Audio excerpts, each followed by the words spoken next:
fuck? Savior of the universe, and we got that on stream. Oh my god. We are live. Hello, ladies and gentlemen of YouTube. Welcome to the TPN podcast, where you had a fabulous introduction from Tommy Bowyer. Hello, Tommy. Good afternoon. So, how be Tommy today? At the moment, embarrassed. Embarrassed? But don't worry, I'm getting. Don't be embarrassed, because we've got some fabulous news to talk to you about today. Oh yeah, I'm guessing it's what's happening on Friday. Yes, I'm getting. I don't know what I don't know. What's happening on Friday then, Tommy? Go on. What's happening?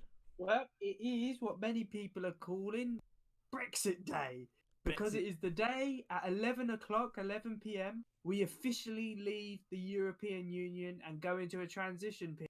So basically, this is the referendum finally being enacted after over 3.5 years of deadlock. And let's just say a lot of people are going to go out and celebrate today. Let's go celebrate. Let's go for a drink down the pub, have a gin and tonic. I'm probably not going to bother doing anything like that, but It'll be interesting to see. It'll be. I get why. It's kind of a relief, you know. I mean, to be honest, no one's really been speaking about. I felt it was relief after the general election, because that's everyone stopped talking about Brexit 24/7. But I get what people are saying. I mean, this is the official day, and for many people like Nigel Farage, who gave a brilliant speech in the European Parliament, which is actually quite funny because you can see all of the other European leaders getting a bit salty over them waving all their union flags. So today, why was today significant though, Tommy? Why was today? Well, it was when the European Parliament basically cleared Brexit. They said, okay, because the deal was voted through our Parliament. It then went to the European Union for them to sign it off and basically put it through. And they've put it through. They've said, right, fair enough. You are officially leaving the European Union. And some people in Europe are not very happy about that. One guy, and I can never pronounce his name, has even said that countries shouldn't be allowed to leave the EU. So of course, it damages them more than us. All I can say is, thank God we are out of there, because that is the dictatorship which is forming in the EU. People like him are basically trying to say, you're with us forever. I'm surprised. And thank God we're leaving. I'm surprised they didn't like have the votes and they said, "Oh, we didn't like the result. Let's vote again. Let's vote again. Let's vote again." Like they did with a bunch of countries, especially for the Lisbon Treaty, which, like let's say Ireland had a referendum on whether they should implement that. They said no. They kept having EU kept forcing them to have a referendum, so they got the results they wanted and implemented it anyway. So, yeah, that's democracy for you. Yeah, well, what can I say? Thank God we are leaving. A lot of people are saying the EU's going to form after we've left. Will they? Hell, from what I can see, the EU, instead of reforming, they're clamping down on trying to prevent nations from leaving the EU, but not by improving things. They're actually trying to make it more uniformed. They don't want nation states at all. They're basically trying to strip nations of all of their what makes them nations. I mean, there's this famous clip of Angela Merkel. She's handed a German flag at a rally, and she looks at it in disgust and kind of throws it to someone else immediately. That is just shows you how much the globalists, all of those officials in the European Union, how much they hate the idea of sovereign nations which have their own identity. What they want to do is basically make the entirety of Europe the same, with the same politicians in each country, the same, basically just the same for everything, even an army. That's one of the main things the Lisbon Treaty said. It was about the creation of this European army. And I think, as Nigel Farage said, when we joined the EU, not only were there not as many countries in it, it was It just a was common entirely market. different. It was It all was about a free trade block. trade. It was just a Yeah, trade block. and kind of like what NAFTA is. Not yeah, NAFTA, Yeah, but that and was a things terrible. like That was a terrible trade block. yeah. That But you Trump know what I soon put mean. it in the bin. It was just a trade block, and then more and more things happened. The Maastricht Treaty, for example, which basically set up this idea of a European Union and basically a parliament overseeing everything. And I think push came to shove when they had a president who isn't even elected. He's just kind of placed there. Yeah. Um. Thank God we're leaving. Thank God. I've spoken to a few people. They said, "Oh yeah, because there's us leaving the EU because there's not really much to celebrate about, is there? Because well, there is if you're just a normal working class person who Yeah, voted for it, because you thought it was going to improve your life. There is a lot to actually celebrate for it. So it's not just about we're leaving the EU. Let's have a celebrate. It's not just that is why people are celebrating. People want to celebrate because of the battle they've had to actually get to where we are now. yeah, That's why people want. That's why people are celebrating. No, it's not just the fact we're leaving the EU. It's because of the battle they've had to get to this point for them to finally implement the result of that referendum, of which they tried to delay for so long and try to do a terrible job for so long, and now we finally got to this point. People finally want to celebrate. yeah. It is the The victory of the reason, people. the reason people are celebrating is because this is a victory for democracy. You know, the working class red had to mostly turn blue in order for Brexit to happen. Yeah, And I think and the problem is the thing I think the Remainers and especially the Labour Party have not learned a single lesson since that general election. They're basically saying all of the problems we faced in the election were on Brexit. And, yeah, the next election isn't going to be about Brexit. And they really do think people forget. That referendum happened in 2016. And even though the 2019 general election was held over 3 years later, people still remembered. And that's why Labour lost all of those seats. And in my personal opinion, at the moment, um, if a general election was held tomorrow, Labour wouldn't win those seats no. back because Labour's in they complete they disarray. It's unbelievable. yeah. And the problem is, and it's quite funny because without Brexit, like a lot of people are saying, oh, the Brexit party's useless now. The party I see as useless now is the Liberal Democrats Yeah, because they you've became a not heard single a issue. word from them. Yeah, because they became they did because of what happened in 2015, losing pretty much dying. Um, they decided, oh, we'll be the Brexit party. We'll become a Remain party, this single issue party for Remain. And now that that's kind of now we're leaving, the Lib Dems are kind of like, wait, we don't actually have an identity. We have no policy because that's what they've been fighting. I mean, they even put "Stop Brexit" on the Liberal Democrats logo. So what Yeah, the hell are they going to they've do gotten they have absolutely nothing left that they can campaign on or stand on their dead party. No, I think the biggest challenge for Brexit Britain, in terms of Parliament and the parties, is that and a lot of people are saying it's not a big issue, and not now, but a couple of years down the line, is you've got Conservatives in England, and then you've got the SNP dominating Scotland. Mm. That Yeah, could be an issue she's not going to shut up. because, and in many ways, this is why David Cameron gave them the go-ahead to have a referendum in 2014. Alex Salmond at the time said if he didn't get the go-ahead, he would hold one himself. And I think that's a big challenge for Boris Johnson because Nicola Sturgeon, if she don't get, and the SNP single issue party, Yeah. they use Yeah, forget independence education, to healthcare hide. that they Yeah, failed on dramatically and all that. yeah. I mean, I think that's why I don't like the SNP because they use independence and like this nationalism to kind of hide the fact that they're doing poorly on education. basically all domestic issues they're struggling with. They're the worst country in the United Kingdom for healthcare and education. Yeah. But it is going to be difficult. Personally, I don't think much will change until the Scottish Parliament has elections in 2021. Then there'll be an idea Yeah. what's actually going to happen there. But you know what? At the moment, at this precise time, we should just all be happy that democracy is being enacted. We're leaving the European Union, and just look at how many things have changed in this country to get to this point. We went through 3 prime ministers, 2 general elections.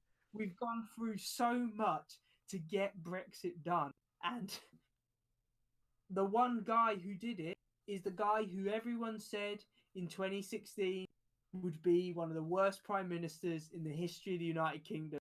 And look what he has done since July. Yeah, he was able to renegotiate the withdrawal agreement within 3 months, and now he's set himself a good challenge, which he's going to hold himself to. Of I think this is why the EU don't like us leaving, because for the past couple of years of the negotiations, they've had Theresa May, who's been very complacent and complicit in just accepting whatever, and now they have Boris Johnson, who's already said, even Farage was actually happy with what Boris said, surprisingly for once, that there's not going to be a level playing field in the next negotiations. So it seems like Boris isn't going to be a Theresa May where she's just going to go, oh yeah, you want that? Yeah, okay, yeah, yeah, that sounds all right. That sounds like a good idea. Yeah, let's chuck it in. You do it, and I'll just say it's mine. Whereas Boris has already said he's not gonna be easy. He's going to be very tough and actually get it sorted. I think that's I mean, when we started doing these podcasts, Theresa May was Prime Minister, and she was, of course, in the downfall when we started were calling doing her for her to go. Yeah, and it was her complacency. She had no backbone. No. Oh God, Tommy, you're frozen. Oh no, we've lost Tommy.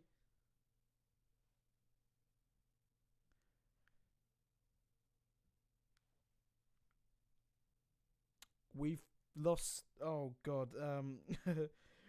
Technical difficulties. Let's get that song Tommy likes on. Am I back? Yeah, you're back. I am back. Yes, you're back. Well, as I was saying before, I was rudely interrupted. Theresa May's complacency really let her down because she never really believed in Brexit. She was a Remainer. And I know Matthew said this in 2016 when Cameron resigned. If they go for...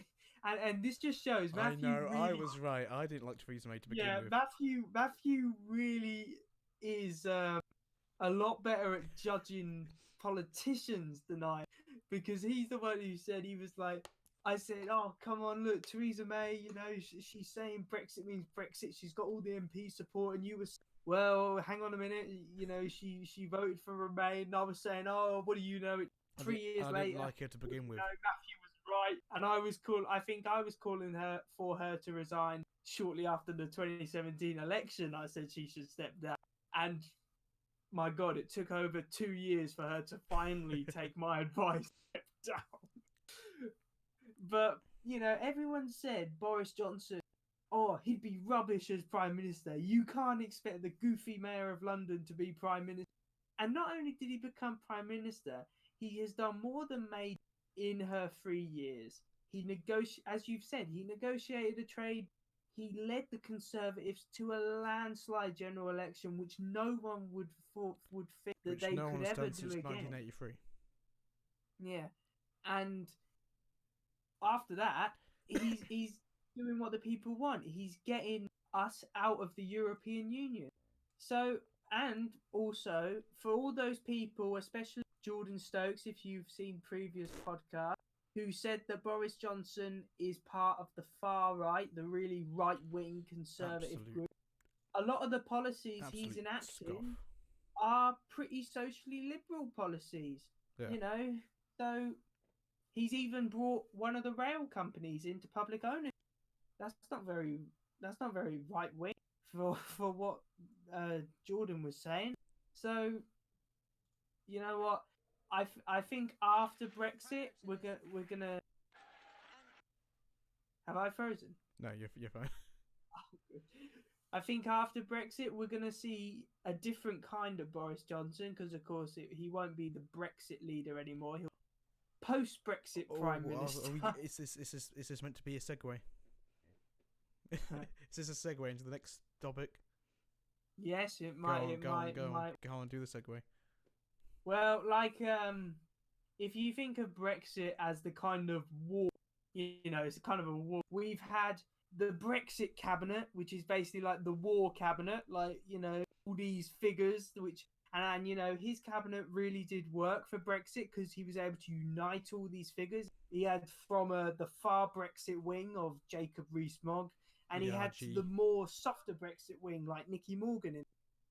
After Brexit, he's going to have to.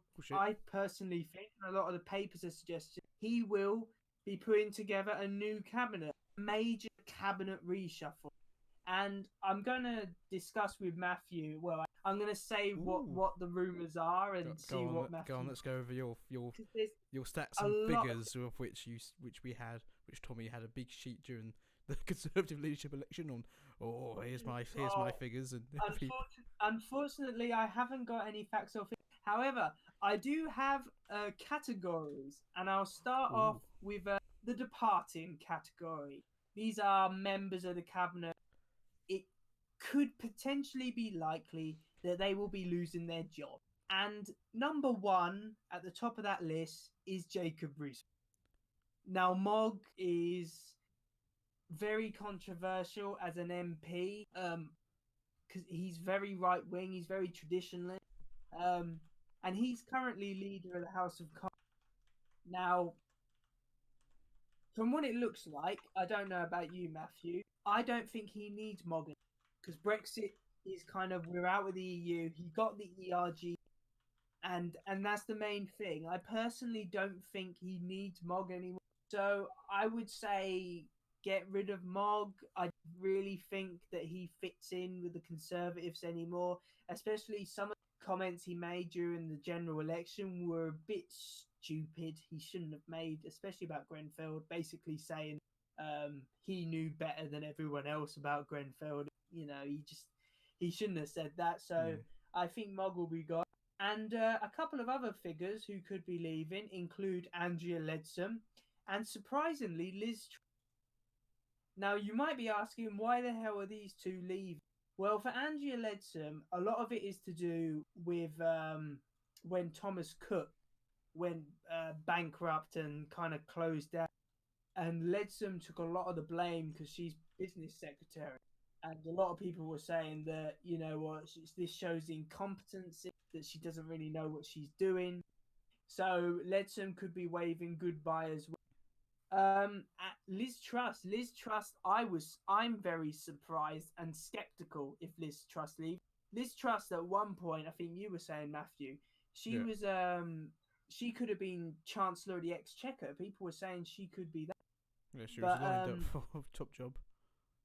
A lot of people are saying that Truss could be let go because there just isn't a role for her in Brexit, because basically what Boris Johnson wants to do is shrink the size of the cabinet, so a lot of jobs might be going. So Liz Truss might find herself kind of sacrificed so someone else can keep their job.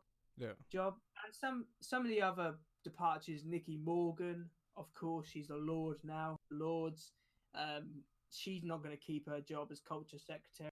It's just not going to happen. Yeah. And Stephen Barclay, the Brexit secretary, because they've already confirmed that the department's ceasing.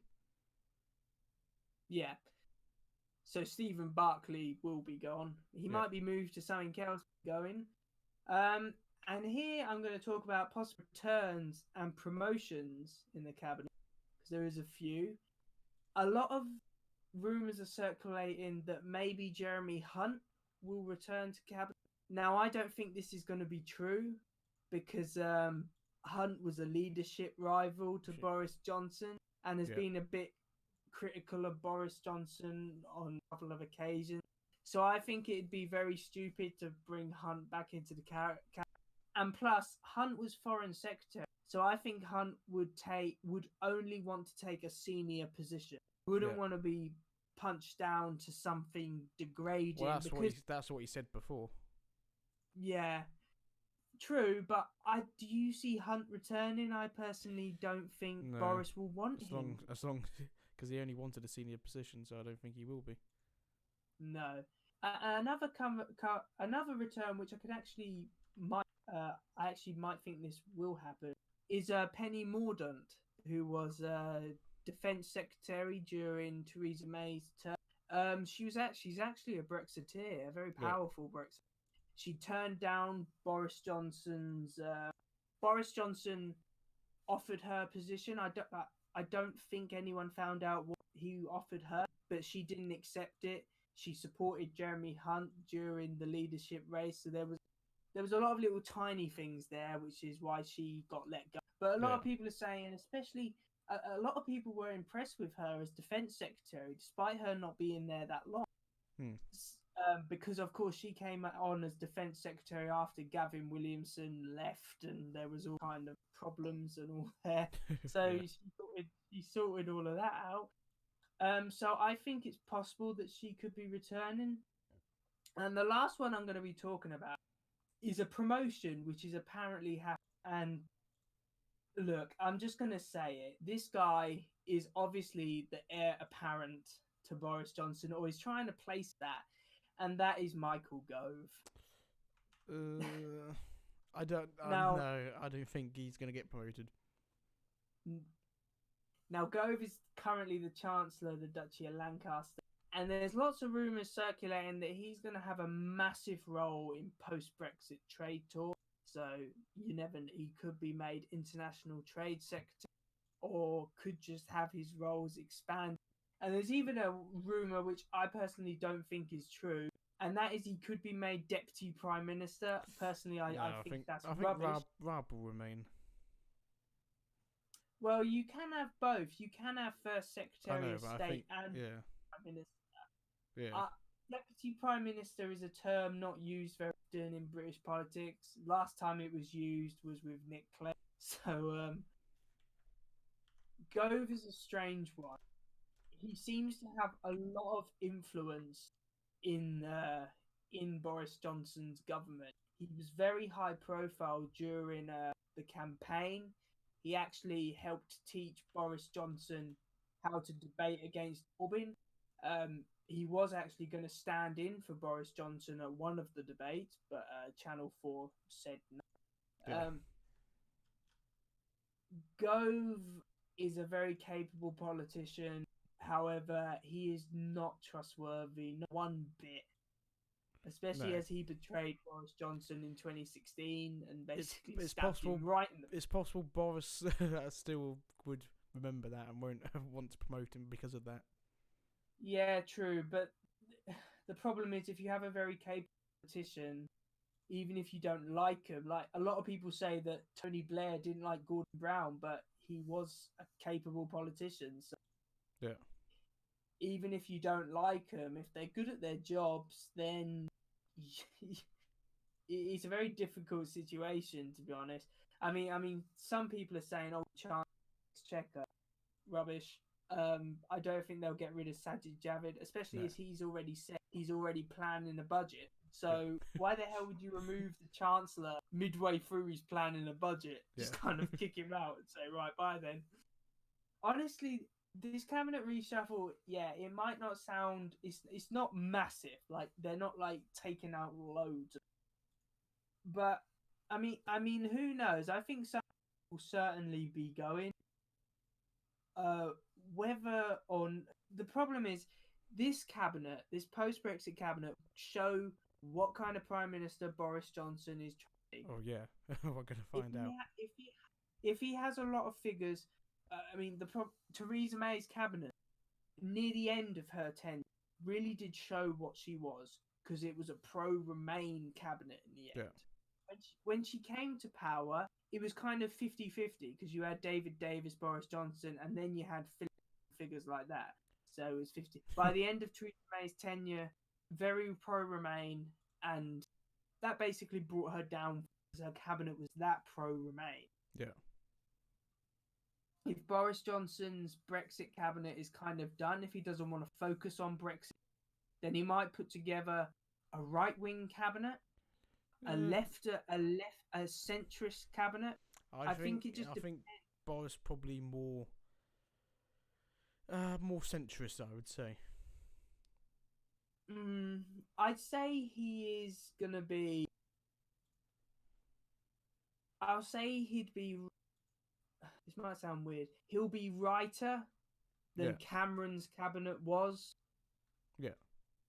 But he won't be way right. He'll kind of be a bit more right wing than Cameron's, but not by a lot, really. Not No, by... I think maybe slightly less because Boris Johnson's whole cabinet is, I think, possibly less right wing than Cameron's administration will ever be. Why is that? Because, well, they're not going to be seen as right wing because of austerity, which that was a big thing of David Cameron's. He wants to increase funding, whereas the whole David Cameron era of his premiership was highly revolved around austerity, which can be seen more as a right wing approach to things. Yeah, true. But then there's different types, isn't there? I mean, as you've said, you had George Osborne as Chancellor. Yeah. But in terms of domestic policy, Cameron was quite centrist in many ways, legalised gay marriage, for example.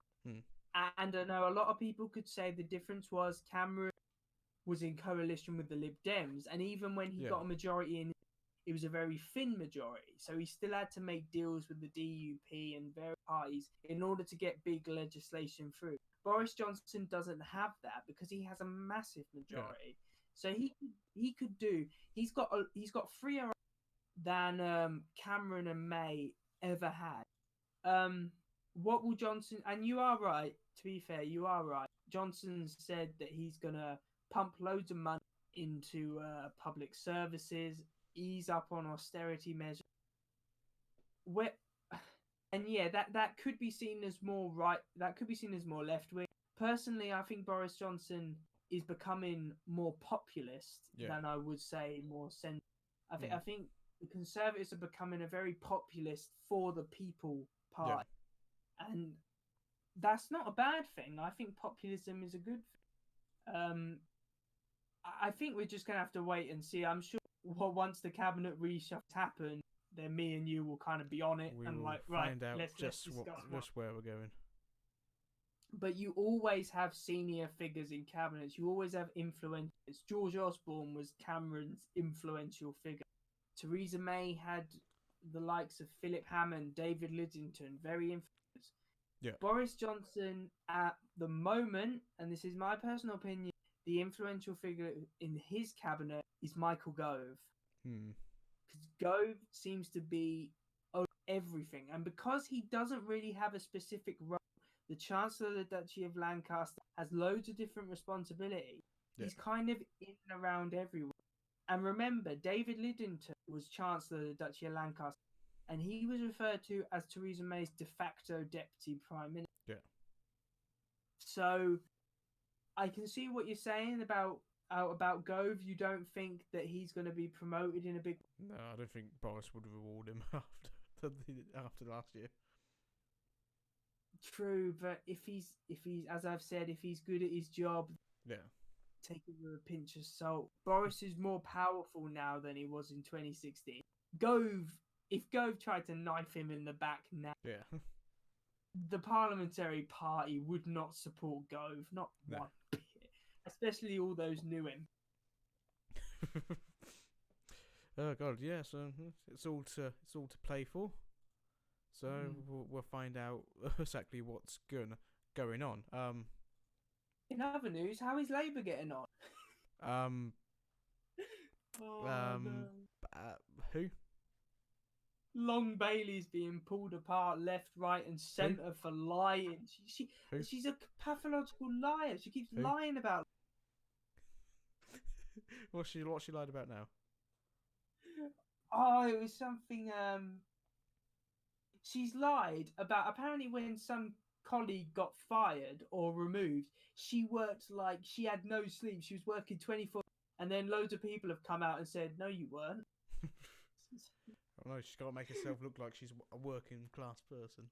I know, but Corbyn's little project just isn't up to the job.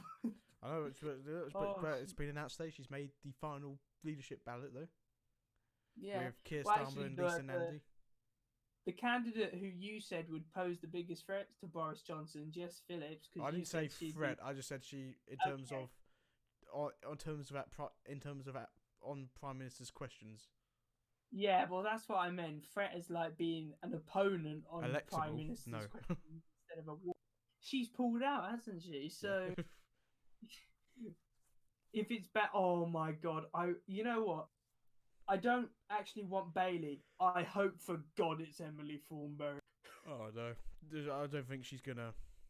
She's good. I don't think she's gonna. I don't think she's gonna make it onto the final ballot. To be honest.